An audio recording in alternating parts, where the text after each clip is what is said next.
విజయశ్రీ గారు నమస్కారం అండి. నమస్కారం అండి శ్రీలక్ష్మి గారు. విజయశ్రీ గారు, మనం శ్రీ లలిత అష్టోత్తర శతనామావళిలో 22 నామాలు పూర్తి చేసుకున్నాం. అవునండి. 23వ నామం వివరిస్తారా? తప్పకుండానండి. మాతో పలికించండి కూడా. తప్పకుండానండి. ఈ నామాలని చెప్పడం కానీ లేకపోతే మీరన్నట్టుగా అవతల వాళ్ళ చేత సాధన చేయించడం కానీ చాలా విశేషమైన కాలమే ఇది.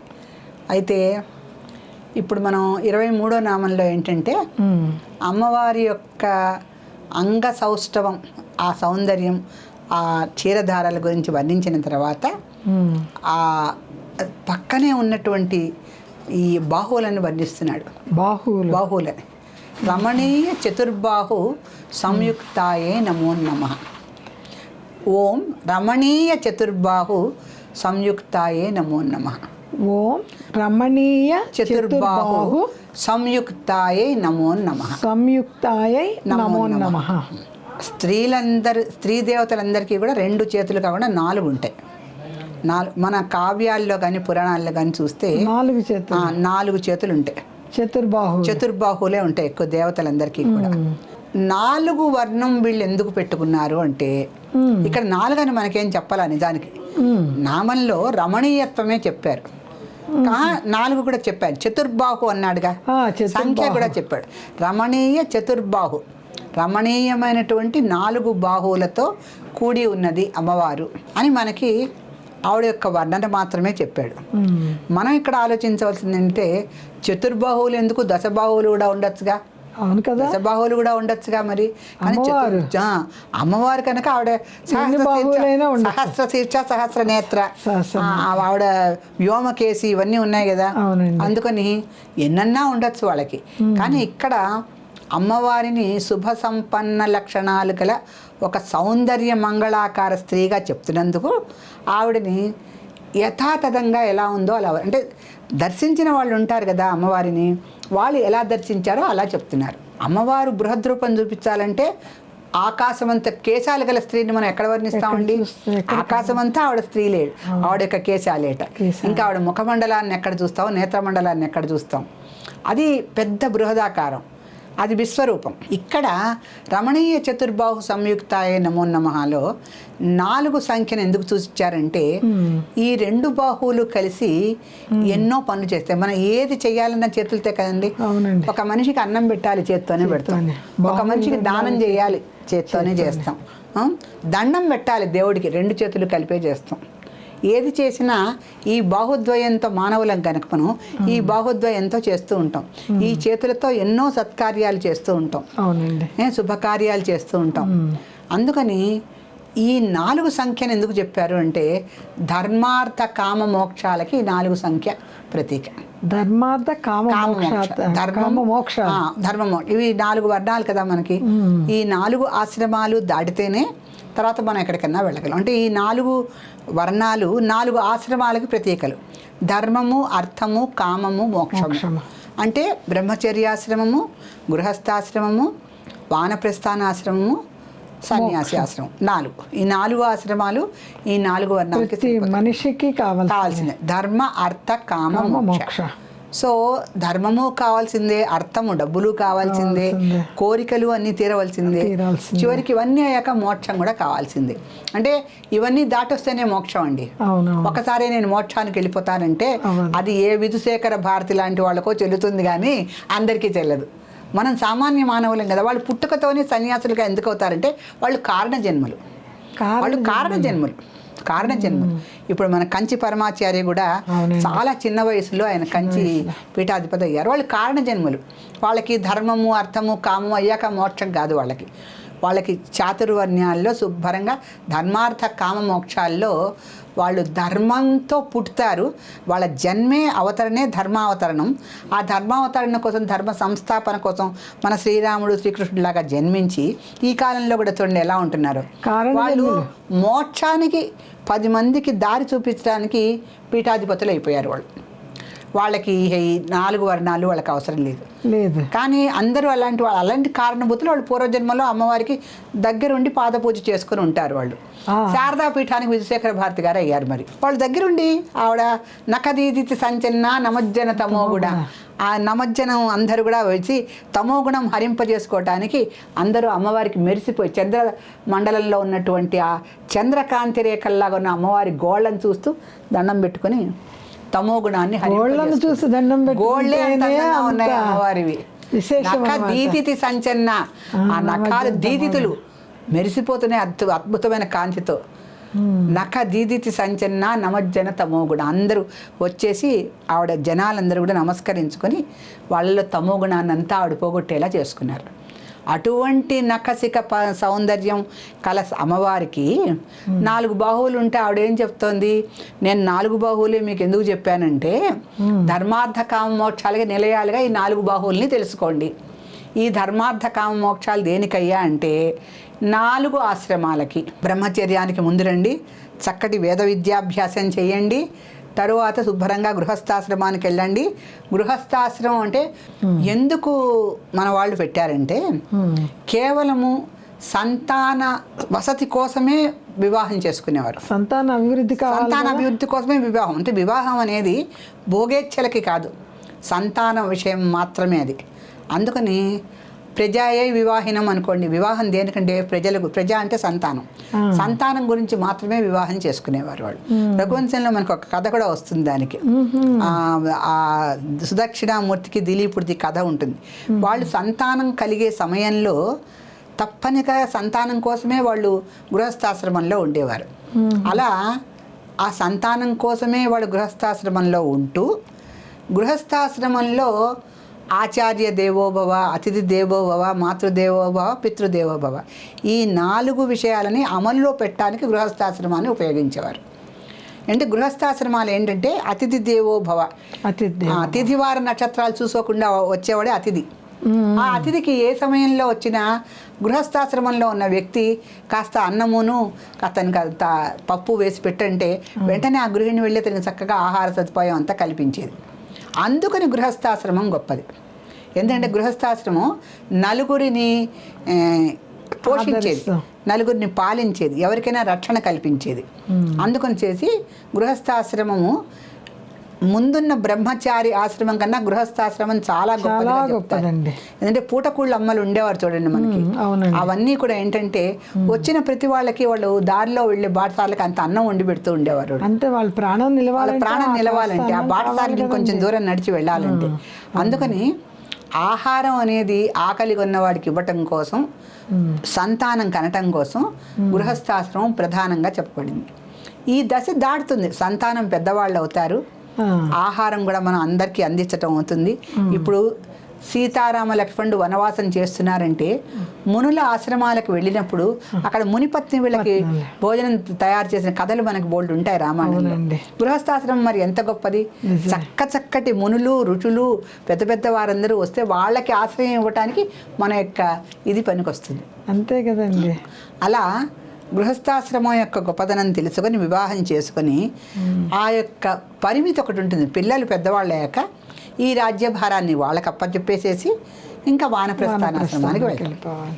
తర్వాత ఆ వానప్రస్థానాశ్రమంలో చాలా మటుకు భవబంధాలన్నీ తొలగిపోతాయి కనుక అక్కడ మనం మోక్షానికి వెళ్ళడానికి అవకాశం ఉండదు. సన్యాసిగా పూర్తిగా మారిపోతే, సన్యాసిగా పూర్తిగా మారిపోతే అన్నిటినీ వదిలేసి అప్పుడు మోక్షం అంటే ఏమిటో కొంత అర్థం అవుతుంటుంది. ఆత్మ అంటే ఏమిటో తెలుస్తుంది. ఆత్మ యొక్క స్వస్వరూప జ్ఞానం అనేది మెల్లిగా ధ్యానంలో తెలుస్తుంది. ఇవన్నీ తెలిసినప్పుడు మోక్షానికి కొన్ని సోపానాలు చిన్నవి కనిపిస్తాయి మనకి. ఆ మోక్షాన్ని చేరుకోవడానికి ప్రయత్నం చేయొచ్చు. ఆ రకంగా రమణీయ చతుర్బాహు సంయుక్తాయే నమో నమః. 4 బాహువులను ధరించటంలో ధర్మార్థ కామ మోక్షాలు చతుర్విధ ఆశ్రమాలు మనం చెప్తాం. చతుర్విధ ఆశ్రమాలు ఇక్కడితో అయిపోయింది. ఆవిడ వేదమాత కదా, మరి 4 వేదాలు ఉన్నాయిగా మనకి. ఆ 4 చేతులు 4 వేదాలు. అంతకన్నా అద్భుతమే ఉందండి. అంతకన్నా అద్భుతమే ఉంది. ఋగ్వేదము, సామవేదము, అథర్వణ వేదము, యజుర్వేదము. ఒక్కసారి చెప్పండి. ఋగ్వేదము, యజుర్వేదము, సామవేదం, అథర్వణ వేదం. ఈ రమణీయ చతుర్బాహు 4 బాహువులు ఉన్నాయి. 4 బాహువులు 4 వేదాలు. ఆవిడ వేదమాత, వేద నిలయ, సర్వోపనిషదుద్గుష్ట, శాంతతీత కళాత్మిక. అన్ని ఉపనిషత్తులు ఆవిడకి తెలుసు. సర్వోపనిషదుద్గుష్ట, శాంతతీత కళ, శాంతికి అతీతమైన కళని పొంది ఉంది. అన్ని వేదాలు అన్ని ఉపనిషత్తులని ఆవిడ చేతుల్లో ధరించి ఉంది. శాంతి అంటేనే ఎంతో గొప్ప విషయం.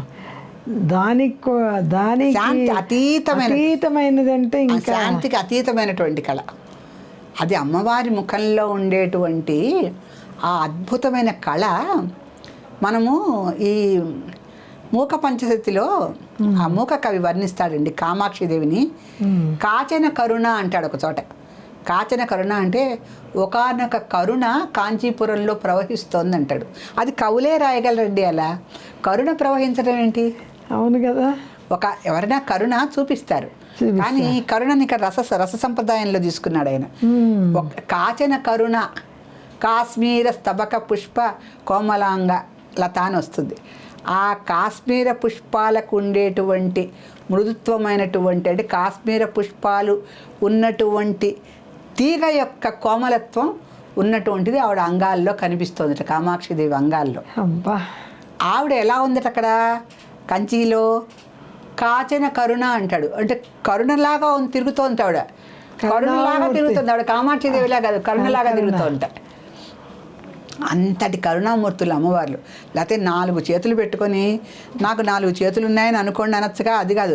ఆ 4గిట్లలో చతుర్విధ ఆశ్రమాలు, వేదాలు ఎన్నో చూపిస్తోంది.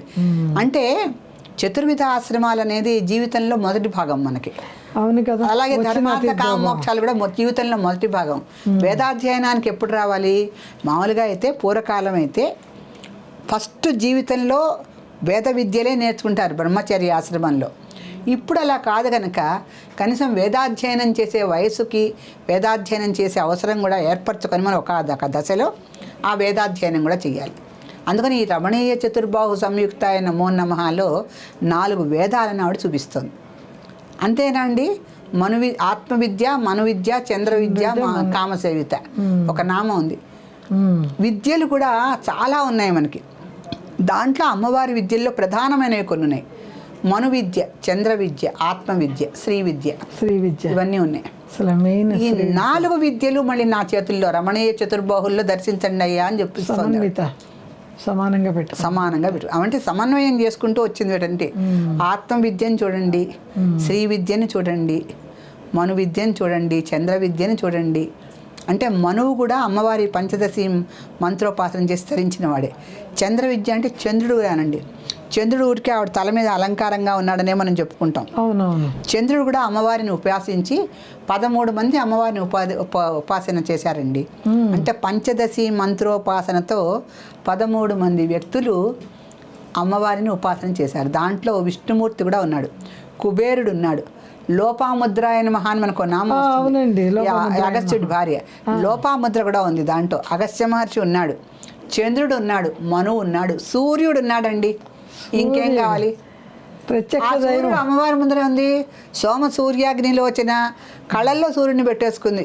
మనకు సూర్యుడు లోకకారకుడు, అమ్మో ఆయన రాకపోతే ఎట్లా అనుకుంటాం. కానీ అంతటి మహత్తరమైనటువంటి సూర్యుడు సూర్యమండలంలో ఎంతమంది సూర్యులు ఉన్నారు, అందరి సూర్యులను ఒక మాలగా తీసుకుని ఇవి కంట్లో పెట్టేసుకుంది అంతే. ఎటువంటి కళ్ళు మరి అవి? సూర్యమండలంతో వెలిగిపోయేటువంటి అత్యద్భుతమైన నేత్రాలున్న అమ్మవారికి ఈ 4 వేదాలు ఇవన్నీ ఏముందండి? ఇవన్నీ అమ్మవారు పద్మకైరవ మందార సుమాలిన్యే నమః, సువర్ణ కుంభ యుగ్మావసు కుచాయ నమః ఇవన్నీ చెప్పుకున్నా. ఎవరి కోసం ఇవన్నీ? ఆవిడ పూలు ధరించటం, ఆవిడ బంగారు కలశాల లాంటి కుచాలను ధరించటం, ఇప్పుడు రమణీయ చతుర్బాహులను ధరించటం ఎవరికండి? ఆవిడ ఎవరి కోసం చేస్తుంది? కోసమే. అందుకే ముఖ కవి కాచన కరుణ అన్నాడు. ఒక కరుణలాగా ఆవిడ కాంచీ నగరంలో తిరుగుతుంటే కామాక్షిదేవి. కాచన కరుణ అనేది ఎంత మంచి మాట అండి. ఒకసారి అక్కడ కరుణలాగా ఆవిడ తిరుగుతోందంటే ఆ కామాక్షిదేవి ఎక్కడుంటే అక్కడ కరుణ అనమాట. అంత అద్భుతంగా కామాక్షిదేవి అయినా, లలితాదేవి అయినా, శ్యామలాదేవి అయినా అందరూ ఒకటే కదా, సరస్వతీదేవి అయినా వాళ్ళందరూ అంటే ముందు మానవుల కోసం కరుణ కరుణ కరుణ అరుణ కరుణాతరంగితాక్షి. ఆ కరుణతో నిండిపోయినటువంటి అచ్చులు కళ్ళు కలటువంటి అమ్మవారు శ్రీమాత. కామాక్షి పద్మపత్ర విశాలాక్షి. విశాలాక్షి. ఇంత పెద్ద పెద్ద కన్నులు ఎందుకు విశాలాక్షి కాశీలో అంటే మరి ఇంతమందిని చూడాలిగా ఆవిడ, చూడాలి కదా, ఇన్ని కోట్ల జనాల్ని చూడాలి కదా, మరి పాపపుణ్య విచక్షణలని చెబుతూ ఉండాలి కదా శివుడికి, ఆమె కరుణా కటాక్షాలు కూడా పడుతూ ఉండాలి కదా. మరి అందు గురించి ఏ నామాన్ని తీసుకున్నా దాంట్లో ఒక అంతరార్థం ఉంటుంది, ఒక పరమార్థం ఉంటుంది. ఈవిడికి 4 చేతులు ఉన్నాయని అంగపూజ చేసేటప్పుడు 4 చేతులకి 4 అక్షింతలో పువ్వులో వేస్తే ఏం లాభం? ఈవిడ 4 చేతులు ఎందుకున్నాయి? ఈవిడికి 4 చేతులు ధరించి మనకేం సందేశం ఇస్తోంది అమ్మవారు అనేటువంటి విషయాన్ని బాగా అర్థం చేసుకొని రమణీయ చతుర్బాహు సమన్వితాయే నమో నమః. ఆ చతుర్బాహులు కూడా ఎలా ఉన్నాయి? రమణీయంగా, అందంగానే కాదు, రమణీయంగా ఉండటం అంటే, రమణత్వం అంటే మనస్సుని హరించటం, మనస్సుని హరించేవిగా ఉన్నాయట ఆ చేతులు కూడా. అందుకనే మనసు దోచుకున్నట్టుగా అంటారు చూడండి. ఈ బాహువులతో మనం ఏ రకంగా ఏ పని చేసినా కూడా అవతల వాళ్ళకి ఆ హస్తద్వయం ఎంతో అందంగా ఆకర్షణీయంగా కనిపించాలి వాళ్ళకి. అందుకని కోమల విటప శాఖాంగాన్ని కాళిదాసు వర్ణిస్తాడు. శకుంతలని వర్ణించేటప్పుడు ఆవిడ కోమలమైన నాజూకుగా ఉన్న చెట్టు కొమ్మ ఎంత లేతగా అందంగా వంగి ఉంటుందో ఆవిడ బాహుద్వయం కూడా అట్లా ఉందని చెప్తాడు. ఎందుకంటే కాళిదాసు చెప్పిన కోమలమైన విషయాలు ఉంటే మన మనసు అసలుకి పులకించిపోతుంది. ఆవిడ దుష్యంతుడికి ఒక లేఖ రాస్తూ ఉంటుంది. ఆ లేఖ రాసేటప్పుడు ఆ ప్రియంబద అని చెలికత్తె ఒక చిన్న తామరాకు తీసుకొచ్చి ఇస్తుంది. ఆ రోజుల్లో పెన్నులు పేపర్లు అసలు ఇప్పుడు అవి కూడా అవసరం లేదనుకోండి, ల్యాప్టాప్లు ఇవి లేవు కనుక ఒక తామరాకు తీసుకొస్తే ఆ తామరాకు మీద ఎట్లా రాయాలి మరి అంటే ఆవిడ నఖంతో రాస్తుంది, గోటితో రాస్తుంది. దుష్యంతుడికి ప్రేమ లేక ఒక తామరాకు మీద గోటితో రాస్తుంది. అక్కడితో అయిందా కాళిదాసు అక్కడితో ఊరుకుంటే కాళిదాసు ఎట్లా అవుతాడు? ఏం చెప్తాడంటే ఆ తామరాకు ఎలా ఉందంటే, ఎంత నాజుగ్గా మెత్తగా ఉందంటే చిలుక పొట్టలాగా ఉందిటండి. అంత మెత్త సున్నితంగా చిలుక పొట్టని కూడా ఆయన వర్ణించి ఆ చిలుక పొట్ట ఎంత మెత్తగా ఉంటుందో చూసుకొని ఆ చిలుక వర్ణాన్ని తామరాకు వర్ణాన్ని ఒకటేలాగా వర్ణించి ఆ చిలుక పొట్ట ఎంత మృదువుగా ఉంటుందో అలా తామరాకు ఉందని వర్ణిస్తాడు. కవులు అంటే ఇట్లా ఉంటారండి. అందుకనే రమణీయమైనటువంటి బాహువులను ఎందుకు ఇక్కడ పెట్టాడంటే ఆవిడ బాహువులు చతుర్బాహువులు కనుక రమణీయ చతుర్బాహు అని చెప్పడం 4 స్తంభాల వంటివి ధర్మార్థ కామమోక్షాలు. భారతదేశానికి 4 స్తంభాలు ఏంటి? ధర్మార్థ కామమోక్షాలు కదా, అవి చెప్పాడు. 4 వేదాలు మనకు మూల స్తంభాలు, ఋగ్యజు సామ వేద అథర్వణ వేదాలు. అందుకని ఇవన్నీ చెప్పిన తర్వాత ఇంత నాజుగ్గా విషయాన్ని రమణీయంగా ఎందుకు చెప్తున్నాడు అంటే అది మనసుని హరించేదిగా ఉండాలి, దోచుకోవాలి. ఆ రమణీయత్వాన్ని చెప్పాలి అంటే వీళ్ళందరివి చదివి మన కవులు కాళిదాసు, భాసుడు, వాల్మీకి, వ్యాసుడు వీళ్ళందరూ అద్భుతంగా రాయగలిగారనమాట. ఈ ముందు రాసినటువంటి కావ్యాలు కనుక అది. సో అమ్మవారు 4 బాహువులతో మనకు దర్శనమిస్తూ, అది కూడా రమణీయమైన చతుర్బాహువులతో దర్శనమిస్తూ మనని తల్లిలాగా ఆవిడ యొక్క ఒడిలో చక్కగా మనని ఆదుకుంటుందని, ఆదుకొని పొదువుకుంటుందని ఆవిడ యొక్క ఒడిలో ఆశిస్తూ మనం ఈ నామాన్ని పూర్తి చేసుకున్నామండి. శ్రీమాత్రే నమః.